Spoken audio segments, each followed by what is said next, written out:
നമസ്കാരം സർ. നമ്മൾ കാലം മാറി കഥ മാറി എന്നൊക്കെ പറയാറുണ്ട്. പണ്ട് സെക്കൻഡ് വേൾഡ് വാറിൻ്റെ സമയത്തൊക്കെ ന്യൂക്ലിയർ ബോംബ് എന്ന് പറഞ്ഞാൽ അതോടുകൂടി സംസാരം തീർന്നു. That was the ultimate. പക്ഷേ ഇപ്പോൾ ന്യൂക്ലിയർ ബോംബ് എന്ന് പറഞ്ഞാൽ ഒരു ഡിറ്ററൻ്റ് എന്നുള്ള രീതിയിലാണ് നമ്മൾ കാണുന്നത്. പക്ഷേ ഇപ്പോൾ കാര്യങ്ങൾ വീണ്ടും മാറി മറിഞ്ഞിരിക്കുന്നു. കുറേ നാൾ മുമ്പ് തന്നെ മൊബൈൽ ഫോൺ ഉപയോഗിക്കാൻ ചിലർക്കൊക്കെ പേടിയായിരുന്നു. ഇപ്പോൾ പേജറും വാക്കി ടോക്കിയും ഒക്കെ ആയുധമായിട്ട് മാറുന്നതാണ് ഇസ്രായേൽ ഹിസ്ബുള്ളിനെ മര്യാദ പഠിപ്പിക്കുമ്പോൾ കാണുന്നത്. അപ്പോൾ ശാസ്ത്രത്തിൻ്റെ ഈ പങ്ക് കാണുമ്പോൾ യുദ്ധത്തിൻ്റെ രീതിയിൽ there is A tectonic shift ആകെ മാറി മറിഞ്ഞ പോലെ തോന്നുന്നു. സാറിന് എന്താണ് അതിനെപ്പറ്റി പറയാനുള്ളത്? സാർ, ഇത് മാറി മറിഞ്ഞിട്ട് കാലം കുറേ ആയി. നമ്മൾ എന്തുകൊണ്ടോ അത് അംഗീകരിക്കുന്നില്ല.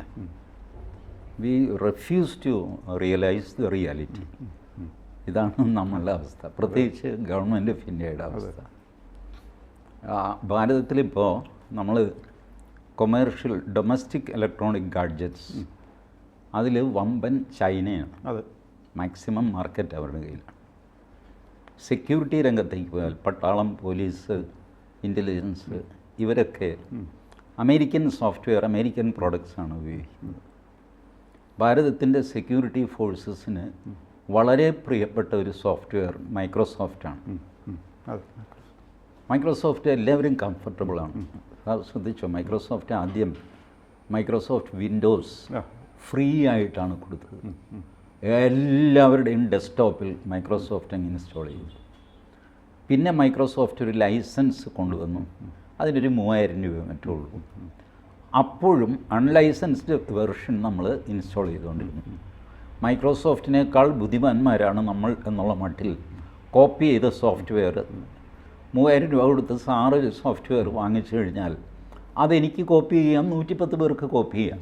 മൈക്രോസോഫ്റ്റ് എന്തൊരു മണ്ടൻ. ഇങ്ങനെ നമ്മൾ ബുദ്ധിമാന്മാരായി. ഇതെല്ലാം മൈക്രോസോഫ്റ്റ് ഒരു തമാശയോടെ നോക്കിക്കൊണ്ടിരുന്നു. അടുത്ത കാലത്താണ് മൈക്രോസോഫ്റ്റിൻ്റെ ചീഫ് എക്സിക്യൂട്ടീവ് നഡല്ല, അദ്ദേഹം ഒരു ഇൻ്റർവ്യൂവിൽ പറഞ്ഞു, ഈ എല്ലാ മൈക്രോസോഫ്റ്റ് മെഷീനും ഡെസ്ക്ടോപ്പിൻ്റെയും ഈ മോണിറ്റർ ഉണ്ടല്ലോ, ആ മോണിറ്റർ ഞങ്ങൾ 1 മില്യൺ സെക്കൻഡ് വെച്ച് അതിൻ്റെ സ്ക്രീൻഷോട്ട് എടുത്തുകൊണ്ടേയിരിക്കുകയാണ് ഓട്ടോമാറ്റിക്കലി. അപ്പോൾ തോമസ് സാറ് ജീവിതകാലം മുഴുവൻ എപ്പോഴൊക്കെ കമ്പ്യൂട്ടർ ഉപയോഗിച്ചിട്ടുണ്ടോ അപ്പോഴെല്ലാം എന്ത് ചെയ്തു എന്നുള്ളത് ആ സ്ക്രീൻഷോട്ട് തന്നെ എടുത്തിരിക്കുകയാണ്. ഏതെങ്കിലും കാലഘട്ടത്തിൽ തോമസ് സാറിന് അവർക്ക് കൊടുക്കണം, എന്തെങ്കിലും ചെയ്യണമെങ്കിൽ ആരാണ് ഈ മനുഷ്യൻ എന്നുള്ളത് അവരുടെ ഒറ്റ ക്ലിക്കിൽ അവർക്ക് മനസ്സിലാവും. എവിടെയാണ് താമസം, IP അഡ്രസ്സ്, അത് ഇത് എല്ലാം കൃത്യമായിട്ട് മനസ്സിലാക്കും. ഒരു ഡ്രോൺ സാറിൻ്റെ വീട്ടിലേക്ക് വന്നിട്ട് സാറിരിക്കുന്ന സ്ഥലത്ത് സാറിനെ മാത്രം അറ്റാക്ക് ചെയ്തിട്ട് തീർന്നു പോകും. തൊട്ടടുത്തിരിക്കുന്ന സാറിൻ്റെ ഭാര്യയോ മക്കൾക്കോ പോലും ഒരു പരുക്കം പറ്റില്ല. അത്രയ്ക്ക് പ്രിസിഷനായിട്ടാണ് ഈ ഓപ്പറേഷൻസ് നടക്കുന്നത്. നമ്മളപ്പോഴും വലിയ കൊട്ടിഘോഷിക്കുന്നു മെയ്ക്ക് ഇൻ ഇന്ത്യ. ഐഫോണിൻ്റെ ഏറ്റവും വലിയ മാനുഫാക്ചറർ നമ്മളാണ്. ഐഫോണിൻ്റെ മാനുഫാക്ചറർ നമ്മളല്ല, അത് ഐഫോണാണ്. നമ്മളെ കൊണ്ട് അവർ അസംബിൾ ചെയ്യിക്കുന്നു. So we just trumpet, what a big factory. ഇതൊന്നും നമ്മുടെയല്ല, അവരുടെയാണ്. ഇപ്പോൾ സാറിൻ്റെ അഭിപ്രായത്തിൽ ഇപ്പോൾ നമ്മൾ വളരെ പിന്നോക്കം നിൽക്കുകയാണെന്നുള്ളൊരു ചിന്താഗതി. പക്ഷേ ഇപ്പോൾ എസ്പെഷ്യലി ഇൻ കണക്ഷൻ വിത്ത് ഇപ്പോൾ നമ്മൾ ഈ ഹിസ്ബുള്ളിനെ ഹാൻഡിൽ ചെയ്യുന്നുണ്ടല്ലോ, ഹിസ്ബുള്ളക്കെതിരെ പേജറും വാക്കി ടോക്കിയൊക്കെ ഉപയോഗിച്ചു. അത് നമ്മൾ, എനിക്ക് തോന്നുന്നത് ഇന്ത്യക്കാരങ്ങനെ ഒരു കാര്യം ചിന്തിച്ചിട്ടില്ല എന്ന് എനിക്ക് തോന്നുന്നത്. മൊബൈലൊക്കെ ഉപയോഗിക്കുന്നുണ്ട് പലരും. അപ്പോൾ പക്ഷേ ഈ ഇസ്രായേൽ യൂസ് ചെയ്ത ഈ ടെക്നോളജിയെ പറ്റി എല്ലാവരും നമ്മളെപ്പോലെ തന്നെ എല്ലാവരും അത്ഭുത പരതന്ത്രരായിട്ടാണ് കാണപ്പെടുന്നതെന്ന് തോന്നുന്നു. ഈ സാർ നോക്കും, മൊബൈൽ ഫോണിനേക്കാൾ ഒരു ലോവർ ടെക്നോളജിയാണ് പേജർ, വാക്കി ഇതൊക്കെ. ഹിസ്ബുള്ള അതിലേക്ക് പോകാൻ കാര്യം എന്താ? മൊബൈൽ ഫോൺ വെച്ചിട്ട് അവരുടെ ലൊക്കേഷൻ ട്രേസ് ചെയ്യും. സാറ് ലൊക്കേഷൻ ഓഫ് ചെയ്തിട്ടാൽ എങ്ങനെ ട്രേസ് ചെയ്യാൻ പറ്റും? പറ്റില്ല എന്നാണ് നമ്മുടെ ധാരണ. ബട്ട് മൊബൈൽ ഫോണിൽ ലൊക്കേഷൻ ഓഫ് ചെയ്തിട്ടാൽ പോലും നിങ്ങളുടെ ലൊക്കേഷൻ ട്രേസ് ചെയ്യാൻ അവർക്ക് പറ്റും. ഇത് ഞാൻ പറഞ്ഞാൽ മനുഷ്യർ സമ്മതിക്കണ്ടേ? ഈ ഒരു ആപ്ലിക്കേഷനിൽ നമ്മളൊരു ആപ്ലിക്കേഷൻ ഡൗൺലോഡ് ചെയ്യുമ്പോൾ കുറേ പെർമിഷൻ അവർ ചോദിക്കും, ക്യാമറ, ഗാലറി. ഇതൊന്നും അവർക്ക് ആവശ്യമില്ലാത്തതാണ്. നമ്മൾ തന്നെ വിചാരിക്കും ഈ ആപ്ലിക്കേഷൻ ഇവന് എൻ്റെ ഗാലറിയിൽ കയറേണ്ട കാര്യം എന്താ? ബട്ട് ദെൻ പെർമിഷൻ കൊടുത്തില്ലെങ്കിൽ ആപ്ലിക്കേഷൻ ഡൗൺലോഡ് ചെയ്യാൻ പറ്റില്ല. 7-8 പെർമിഷൻസ് ചോദിക്കും. ചോദിക്കാതെ തന്നെ 70 80 സാധനം അവൻ മോണിറ്റർ ചെയ്യാൻ തുടങ്ങി. സാറ് ഈ ആപ്ലിക്കേഷൻ അൺഇൻസ്റ്റാൾ ചെയ്താൽ പോലും അവൻ്റെ മോണിറ്ററിങ് നിലനിൽക്കും. ആപ്ലിക്കേഷൻ പോകുന്നേ ഉള്ളൂ. സാറിന് ആ ആപ്ലിക്കേഷൻ വെച്ച് ചെയ്യാനുള്ള കാര്യങ്ങൾ ഇല്ലാതെ ആവും. ആപ്ലിക്കേഷൻ അൺഇൻസ്റ്റാൾ ചെയ്തു. പക്ഷേ അവന് ചെയ്യാനുള്ളത് അവൻ ചെയ്തുകൊണ്ടേയിരിക്കും. ഈ അവസ്ഥ വന്നു കഴിഞ്ഞപ്പോഴാണ് ഹിസ്ബുള്ള പഴയ ടെക്നോളജിയിലേക്ക് പോയത്. മൊബൈലിനേക്കാൾ സേഫാണല്ലോ ലാൻഡ് ലൈൻ. ഇപ്പോൾ നമ്മൾ PV അൻവർ റെക്കോർഡ് ചെയ്തു, മൊബൈൽ ആയതുകൊണ്ട് റെക്കോർഡ് ചെയ്തു. ലാൻഡ് ലൈനാണ് ആ SP വിളിച്ചിരുന്ന് നോക്കിയാൽ എന്ത് ചെയ്യും? ഇയാൾ കുടുങ്ങിപ്പോകും. അപ്പം സെക്യൂരിറ്റി ദൃഷ്ടിയിൽ നോക്കിക്കഴിഞ്ഞാൽ ലാൻഡ് ലൈനാണ് ഇപ്പോഴും മൊബൈലിനേക്കാൾ സേഫ്. മുഴുവൻ സേഫ് അല്ല, എന്നാലും മൊബൈലിനേക്കാൾ സേഫ്. അപ്പോൾ ഒരു സ്റ്റെപ്പ് താഴത്തേക്ക് ഇറങ്ങിക്കഴിഞ്ഞാൽ ഈ ലൊക്കേഷൻ ട്രേസ് നിന്ന് രക്ഷപ്പെടാം. അങ്ങനെയാണ് ഹിസ്ബുള്ള പേജറിലേക്ക്, വാക്കി ടോക്കിയിലേക്ക് മാറുന്നത്. ഇസ്രായേലിന് കറക്റ്റായിട്ട് അറിയാം ഹിസ്ബുള്ളയ്ക്കകത്ത് അവരുടെ ചാരന്മാരുണ്ട്. ഇവർ ടെക്നോളജി ഡൗൺഗ്രേഡ് ചെയ്യും. ഡൗൺഗ്രേഡ് ചെയ്യുമ്പോൾ നമുക്ക് ഇവരെ ട്രേസ് ചെയ്യാൻ പറ്റില്ല. ഇവർ പേജറായിരിക്കും ഉപയോഗിക്കുന്നത്. അതുകൊണ്ട് ഇസ്രായേൽ ഒരു ഫേക്ക് കമ്പനി അവർ രജിസ്റ്റർ ചെയ്തിട്ട് അവിടെ പേജർ ഉണ്ടാക്കാൻ തുടങ്ങിയപ്പോൾ തന്നെ ഹിസ്ബുള്ളയുടെ ഓർഡർ വന്നു. ബൾക്കായിട്ട് ഹിസ്ബുള്ളയാണ് ഓർഡർ ചെയ്യുന്നത് മനസ്സിലായി. അതിനകത്ത് കൃത്രിമം കാണിച്ചു, അവർക്ക് കൊടുത്തു. ആ സമയമായപ്പോൾ അത് പൊട്ടിത്തെറിച്ചു.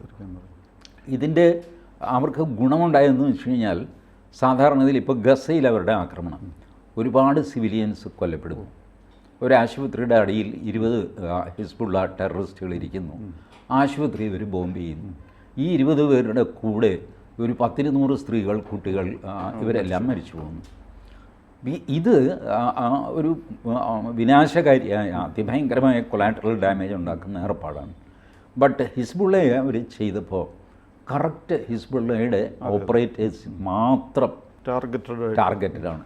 1-2 സിവിലിയൻസ് തൊട്ടടുത്ത് നിന്ന് വരെന്തെങ്കിലും അപകടം പറ്റിക്കാണും. ഈ അപകടത്തിൽ മരിച്ചവരുടെ എണ്ണം കുറവും പരിക്കേറ്റവരുടെ എണ്ണം കൂടുതലും. സാറ് നോക്ക്, ഒരു യുദ്ധത്തിലുണ്ടല്ലോ, ഒരു പട്ടാളത്തെ വിഷമിപ്പിക്കുന്നത് പരിക്കേറ്റവരാണ്, മരിച്ചവരല്ല. മരിച്ചവരെ പെട്ടിയിലാക്കി വീട്ടിലേക്ക് അയച്ച് കോമ്പൻസേഷൻ കൊടുത്താൽ രാജ്യത്തിൻ്റെ ജോലി കഴിഞ്ഞു. Of course V lost 1 man, അതിൻ്റെ ഒരു പ്രയാസമുണ്ട്. പക്ഷേ അതിൻ്റെ ഫോളോ അപ്പായിട്ട് വേറെ ഒന്നും ചെയ്യാനില്ല. പക്ഷേ ഈ പരിക്ക് പറ്റിക്കിടന്നാലോ ആ കംപ്ലീറ്റ് എക്സ്പെൻസ്, അതിൻ്റെ ഹോസ്പിറ്റലിൽ ഷിഫ്റ്റ് അനുസരിച്ച് ആൾക്കാർ നിൽക്കണം, നോക്കണം, ഇയാളെ എങ്ങനെയെങ്കിലും ശരിയാക്കി എടുക്കണം. അവസാനം ഇയാൾ എണീറ്റ് വന്നാൽ തന്നെ ഹിസ്ബുള്ളയ്ക്ക് ഇയാളെ കൊണ്ടുപോകാരൊന്നുമില്ല. But still you have to pay him. ഇങ്ങനെയുള്ള വലിയ ലോങ് ടേം ബാധ്യത ഹിസ്ബുള്ളയുടെ തലയിൽ വന്നു. ഇത് അപ്പം ഞാൻ പറയുന്നത് ഭാരതത്തിൽ ഇത് വളരെ വളരെ എളുപ്പമാണ് ചെയ്യാൻ. അത് ചെയ്യാത്തതാണ്, ചെയ്യാൻ പറ്റാഞ്ഞിട്ടല്ല. ലോകരാഷ്ട്രങ്ങൾ മിണ്ടാതിരിക്കുന്നത് അവർ അമ്പരന്ന് പോയിട്ടല്ല. എന്ത് പറയണം എന്നുള്ള ഒരു റിയാക്ഷൻ ആരും പ്രിപ്പയർ ചെയ്തിട്ടില്ല. മിണ്ടാതിരിക്കുന്നതാണ് നല്ലത്. Because everybody new this can be done. അമേരിക്കയ്ക്ക് അറിയാം ഇത് ചെയ്യാം എന്ന്, അവർ ചെയ്തിട്ടില്ലെന്നേ ഉള്ളൂ. റഷ്യ, ചൈന, എല്ലാവർക്കും അറിയാം ഇത് ചെയ്യാൻ പറ്റും, ചെയ്തില്ല. Where do we stand? നമ്മളുടെ പൊസിഷൻ എന്താ? നമ്മളെ കൊണ്ട് ഇങ്ങനെയൊക്കെ ചെയ്യാം. നമുക്ക് ചെയ്യാൻ പറ്റും. നമ്മളുടെ ഒരു അതിന് APT എന്നാണ് പറയുന്നത്. പ്രൈവറ്റ് ഇൻഡിവിജ്വൽസിനെ സെലക്ട് ചെയ്തിട്ട്, നല്ല ബ്രെയിനുള്ള ചെറുപ്പക്കാരെ സെലക്ട് ചെയ്തിട്ട് അവരെ കൊണ്ടാണ് ഇത് ചെയ്യുന്നത്, വളരെ രഹസ്യമായിട്ട്. ഇപ്പോൾ ഈ ഹിസ്ബുള്ള ഓപ്പറേഷനിൽ തന്നെ ഒരു മലയാളി ഉണ്ടെന്ന് പറഞ്ഞു. ആ മലയാളിക്ക് സത്യം പറഞ്ഞാൽ ഗോൾഡ് മെഡൽ കൊടുക്കണം എന്ന് പറഞ്ഞു.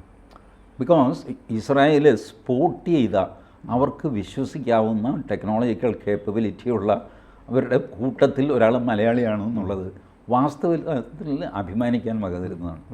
അത്രയ്ക്ക് സമർത്ഥനാണ് മലയാളി എന്നുള്ളത്. ഇത്തരം മലയാളികൾ ഇപ്പോഴും കേരളത്തിൽ ജീവിച്ചിരിപ്പില്ല, ഉണ്ട്. സീരിയസ് ആയിട്ട് അഡ്മിനിസ്ട്രേഷൻ, ഇന്ത്യൻ അഡ്മിനിസ്ട്രേഷൻ അല്ലെങ്കിൽ സ്റ്റേറ്റ് അഡ്മിനിസ്ട്രേഷൻ, നരേന്ദ്രമോദി ആയിക്കോട്ടെ, പിണറായി വിജയൻ ആയിക്കോട്ടെ, രാഷ്ട്രീയമൊക്കെ മാറ്റിവെക്കുക. ഇത് രാഷ്ട്ര സുരക്ഷയുടെ കാര്യമാണ്. Where we have to be united and think of what can be done. നമ്മുടെ ചെറുപ്പക്കാരെ വിളിച്ചിട്ട് what are all the challenges, നമുക്ക് എന്ത് ചെയ്യാൻ പറ്റും, and we have to do it very fast. നിങ്ങൾക്കൊരു 90 ദിവസത്തെ സമയമേ ഉള്ളൂ. ഇപ്പോൾ നമ്മളുടെ പട്ടാളത്തിൻ്റെ അതിൻ്റെയൊക്കെ ഉണ്ടല്ലോ, അവർ ഈ മൈക്രോസോഫ്റ്റ് ഡിപ്പെൻഡൻസി മാറ്റാനുള്ള ആലോചനയൊക്കെ ഉണ്ട്. ആദ്യം അവരെത്തിയിരിക്കുന്ന പോയിൻ്റ് ഇതെല്ലാം കൂടെ ഇന്ത്യനാക്കി മാറ്റാനായിട്ട് 20 വർഷം എടുക്കും. അപ്പം തന്നെ പട്ടാളത്തിൻ്റെ general, deputy secretary, IAS, defence secretary, ഇവരൊക്കെ മനസ്സിൽ വിചാരിക്കുന്നത് ഞാൻ അടുത്ത വർഷം റിട്ടയർ ആകും, ഇതേതായാലും 20 വർഷം എടുക്കാൻ പോകും, നോക്കാം. അങ്ങനെ ബ്യൂറോക്രാറ്റിക് ലെവലിൽ പോകും. നമ്മുടെ പെൻഷനെ ബാധിക്കാത്ത രീതിയിൽ കാര്യങ്ങൾ ചെയ്യാമെന്ന് പറഞ്ഞാൽ അങ്ങനെ അങ്ങ് പോകും. ടെൻഡർ വിളിക്കും, ലോവസ്റ്റിനെ ഫിക്സ് ചെയ്ത് ലോകം മുഴുവൻ കാണുകയല്ലേ. ഈ ടെൻഡർ വിളിക്കുകയാണ്. നിങ്ങൾ ക്രിട്ടിക്കലായിട്ടുള്ളൊരു മിലിറ്ററി കമ്പോണൻറ്റിന് നിങ്ങൾ ഈ ടെൻഡർ വിളിക്കുന്നു. അത് കാണുമ്പോൾ തന്നെ ലോകത്ത് എല്ലാവർക്കും മനസ്സിലാവും, ഇവന് ഇതാണ് പ്ലാൻ. എന്നിട്ട് അതിൽ L1, ഇസ്രായേൽ പറയും L1ലും താഴെ നീ ഒന്ന് കോട്ട് ചെയ്യണം. അപ്പോൾ അവരായി L1, അവർ ഈ സാധനം തരും. അത് ദാറ്റ് ഈസ് എല്ലാ മിലിറ്ററി എക്യുപ്മെൻറ്റിനും ഇപ്പോൾ കിൽ സ്വിച്ച് എന്ന് പറഞ്ഞുകൊണ്ട്, that military equipment will not work if the OEM decides. Original equipment manufacture ഉണ്ടല്ലോ, അയാൾ ഡിസൈഡ് ചെയ്ത് കഴിഞ്ഞാൽ അയാൾ സ്വിച്ച് ഓഫ് ചെയ്താൽ ഈ ടാങ്ക് വർക്ക് ചെയ്യില്ല, ഈ വിമാനം ടേക്ക് ഓഫ് ചെയ്യില്ല. This is called kill switch. Kill switch കൂടാതെ സെൽഫ് ഡിസ്ട്രക്റ്റിംഗ് ആയിട്ടുള്ള സാധനം വരെ ഇപ്പോൾ ഉണ്ട്. ഇപ്പം ഞാൻ സാറിനൊരു തോക്ക് സപ്ലൈ ചെയ്യുന്നു. ഞാൻ മനസ്സിലാലോചിക്കുന്നത് ഈ തോക്ക് വാങ്ങിച്ചിട്ട് സാറ് എന്നെ തന്നെ വെടിവെച്ചെങ്കിലോ, അതിനൊരു സാധ്യതയുണ്ടല്ല. അപ്പോൾ AI വെച്ചിട്ട് അതിനകത്ത് പ്രോഗ്രാമുണ്ട്. ഈ തോക്ക് എപ്പോഴെങ്കിലും തോമസ് സാറ് എൻ്റെ നേർക്ക് ചൂണ്ടി കാഞ്ചി വലിച്ചാൽ അതിൻ്റെ പുറകുവശത്തൂടെ ഒരു ഉണ്ട സാറിൻ്റെ നെഞ്ചിലേക്ക് കയറും, മുൻവശത്തേക്ക് ഉണ്ട വരികയുമില്ല. അപ്പോൾ സാറിന് ഈ തോക്ക് വെച്ച് ഭൂലോകത്ത് ആരെ വേണമെങ്കിലും വെടിവെക്കാം, മോഹൻദാസിനെ ഒഴിച്ച്. മോഹൻദാസിനെ വെടിവെക്കാൻ ശ്രമിച്ചാൽ സാറ് മരിക്കും. ഈ രീതിയിലാണ് ഇപ്പോഴത്തെ സെക്യൂരിറ്റി എക്യുപ്മെൻറ്റ്സ് പോകുന്നത്. And we are nowhere. സത്യം ഞാൻ തുറന്നു പറയുകയാണ്. എൻ്റെ നാടിനെ പറ്റി അഭിമാനം ഇല്ലാഞ്ഞിട്ടല്ല, എൻ്റെ നാടിനെ പറ്റി ആശങ്കയുള്ളതുകൊണ്ട് ഞാൻ പറയുകയാണ്, നമ്മൾ വളരെ പുറകിലാണ്. നമുക്ക് പക്ഷേ ആശ്വസിക്കാനൊരു വകയുള്ളത് പാകിസ്ഥാനും അധികം മുന്നോട്ട് പോയിട്ടില്ലെന്നാണ് ഈ ഫീൽഡിൽ. പാകിസ്ഥാനായിട്ടാണല്ലോ നമുക്ക് മെയിനായിട്ട് മത്സരം, ചൈനയായിട്ട് മത്സരിക്കാൻ പറ്റില്ല. അതിനകത്താണ് നമ്മളൊരു ബേസിക് മിസ്റ്റേക്ക് കാണിക്കുന്നത്. ഇതിനകത്ത് സ്റ്റേറ്റ് പ്ലെയേഴ്സിന് നിങ്ങൾക്ക് വലുതായിട്ട് പേടിക്കേണ്ട കാര്യമില്ല. Because state players are by and large responsible. China നമ്മുടെ ശത്രുവാണ്, പാകിസ്ഥാൻ ശത്രുവാണ്, ബംഗ്ലാദേശ് ഇപ്പോൾ ശത്രുവായി കഴിഞ്ഞു, മാലദ്വീപ്സിന് അത്ര നമ്മളോട് ഇതൊന്നുമില്ല, ശ്രീലങ്കയ്ക്ക് ഒട്ടുമില്ല, അവിടെ ഇപ്പോൾ ഇടതുപക്ഷ സർക്കാർ അധികാരത്തിൽ വരുന്നു. ഇതൊക്കെ സ്റ്റേറ്റ് പ്ലെയേഴ്സാണ്. They are suppose to be responsible. കുറച്ച് നോൺ സ്റ്റേറ്റ് പ്ലെയേഴ്സ് ഉണ്ടല്ലോ, ലൈക്ക് ലഷ്കർ-ഇ-തൈബ, അവരുടെ കയ്യിൽ അവർക്കും ഇത് ഉപയോഗിക്കാം.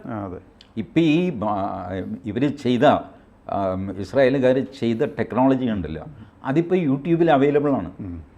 How can you do that? Lithium ബാറ്ററിയിൽ എങ്ങനെ എക്സ്പ്ലോസീവ് നിറച്ച് ഒരു ബാറ്ററി ഉണ്ടാക്കാം, അതിൻ്റെ കോസ്റ്റ് എത്ര വരും, അതിൻ്റെ കമ്പോണൻസ് ഇവിടെ കിട്ടും എന്നുള്ളത് വേരിയസ് സൈറ്റ്സിൽ റൈറ്റപ്പായിട്ടും യൂട്യൂബിലും ഒക്കെ വന്നു കഴിഞ്ഞു. So imagine it goes to non state players like Lashkar-e-Taiba, Jamaat-e Islami, Indian Mujahideen, ഇവരുടെയൊക്കെ കയ്യിലാണ് ഈ ടെക്നിക്ക് പോകുന്നത്. ഇപ്പോൾ സ്റ്റേറ്റ് പ്ലെയേഴ്സിനെ നമുക്ക് പെട്ടെന്നൊന്നും പേടിക്കേണ്ട കാര്യമില്ല. ഓസ്ട്രേലിയ ഒന്നും നമ്മളെ നശിപ്പിക്കാൻ പോകുന്നില്ല, കാനഡയ്ക്ക് ദേഷ്യമൊക്കെ ഉണ്ടെങ്കിൽ നമ്മളൊന്നും ചെയ്യില്ല. All responsible states. But non state പ്ലെയേഴ്സിൻ്റെ കാര്യത്തിലാണ് എല്ലാവർക്കും പേടി. അതാണ് ഈ ലോകരാജ്യങ്ങളൊന്നും മിണ്ടാതിരിക്കുന്നത്. Nobody has reacted to what happen with Hezbollah because everybody knew it is possible. അത് ഉപയോഗിക്കാതിരിക്കുകയായിരുന്നു. ഇസ്രായേൽ ആ ബാരിയർ അങ്ങോട്ട് പൊട്ടിച്ചു, എടുത്തടിക്കണം, വരുന്നിടത്ത് വെച്ച് കാണാമെന്ന് പറഞ്ഞു. ഇനിയിപ്പോൾ ഇസ്രായേലിൻ്റെ കയ്യിൽ എന്താണ് അടുത്തതുള്ളതെന്ന് മനസ്സിലാക്കുക. കാരണം നെതന്യാഹു പറഞ്ഞിരിക്കുന്നത് by this time Hezbollah might have learn their lessons. പഠിച്ചില്ലെങ്കിൽ ഇനി അടുത്തതിൽ പഠിച്ചോളും എന്ന് പറഞ്ഞു. അപ്പോൾ അടുത്തത് എന്താ ഇനി ചെയ്യാൻ പോകുന്നത്? ലാൻഡ് ലൈൻ പൊട്ടിത്തെറിക്കുമോ? ഇലക്ട്രിക് പോസ്റ്റ് പൊട്ടിത്തെറിക്കുമോ? വീട്ടിലെ ഫ്രിഡ്ജ് പൊട്ടിത്തെറിക്കുമോ? സാർ ആലോചിച്ചു, കേബിൾ കണക്ഷനുള്ള എല്ലാ വീട്ടിലും ഒരു സെറ്റ് ഓഫ് ബോക്സ് ഉണ്ട്. ഇമാജിൻ ഈ set of box is exploding. It is connected with cable and cable is connected with internet. Once you connect with internet it's gone. Your privacy is absolutely gone. Hezbollah ഇപ്പോൾ അല്പം പാനിക്കിലാണ്, panic situation ആണെന്ന് തോന്നുന്നു. Hezbollah no they are fighting a losing war.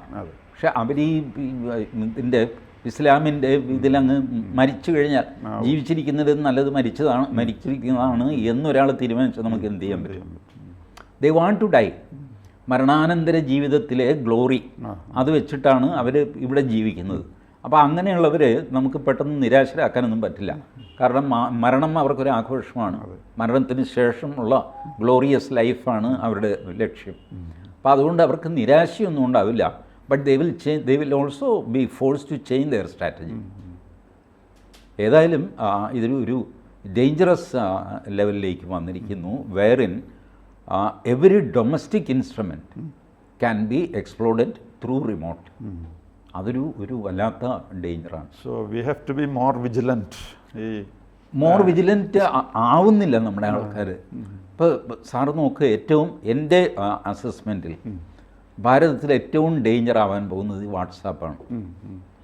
വാട്സാപ്പിനാണ് most penetration. 80 കോടി ആൾക്കാരാണ് WhatsApp എന്ന application ഉപയോഗിക്കുന്നത്. വാട്സാപ്പിൽ ഇപ്പോൾ പൈസ വരെ ട്രാൻസ്ഫർ ചെയ്യും. എല്ലാവരും പറയുന്നു എൻഡ് ടു എൻഡ് എൻക്രിപ്റ്റഡ് ആണ് വാട്സാപ്പ് കോൾ. വാട്സാപ്പ് കോള് ചോർത്താൻ പറ്റില്ല. വാട്സാപ്പിലാണ് എല്ലാവരും ഒന്ന്, അത് ഫ്രീ ആണ്, എളുപ്പമാണ്. അതുകൊണ്ട് വാട്സാപ്പിൽ എല്ലാവരും വിളിക്കുന്നു. വാട്സാപ്പ് കോള് റെക്കോർഡ് ചെയ്യാം, പക്ഷേ ചോർത്താൻ പറ്റില്ല. ഇതൊക്കെയാണ് ധാരണ. ഇത് വെറും ധാരണയാണ്. എൻക്രിപ്റ്റ് ചെയ്തിരിക്കുന്ന ആരാ സാർ? വാട്സാപ്പാണ്. എൻക്രിപ്റ്റ് ചെയ്ത ആളിന് അത് ഡീക്രിപ്റ്റ് ചെയ്യാൻ പറ്റില്ലേ? തീർച്ചയായിട്ടും. ഉണ്ടാക്കിയ കൊല്ലന് പൂട്ട് തുറക്കാനും അറിയാലോ. It is as simple as that. And we just ഇല്ല, വാട്സാപ്പ് പരമരഹസ്യമാണ്. എനിക്കൊരു രഹസ്യ കാമുകയുണ്ട്, അവരുമായിട്ട് കമ്മ്യൂണിക്കേഷൻ മുഴുവൻ വാട്സാപ്പിലാണ്. ആരും അറിയില്ല. വാട്സാപ്പിൽ ഓക്കെ, ആർക്കും തുറക്കാൻ പറ്റില്ല. ഫേസ് റെക്കഗ്നിഷൻ ഉണ്ട്. അതുകൊണ്ട് ഇത് എന്ത് പ്രയോജനം? ഇതുണ്ടാക്കിയ ആളിന് ഇത് മുഴുവൻ തുറക്കാൻ പറ്റും. വേറെ ഏതെങ്കിലും പൊട്ടം വിചാരിച്ചാൽ തുറക്കാൻ പറ്റില്ലെന്നേ ഉള്ളൂ. ഉണ്ടാക്കിയ ആളിന് ഇതെല്ലാം everything is in American server.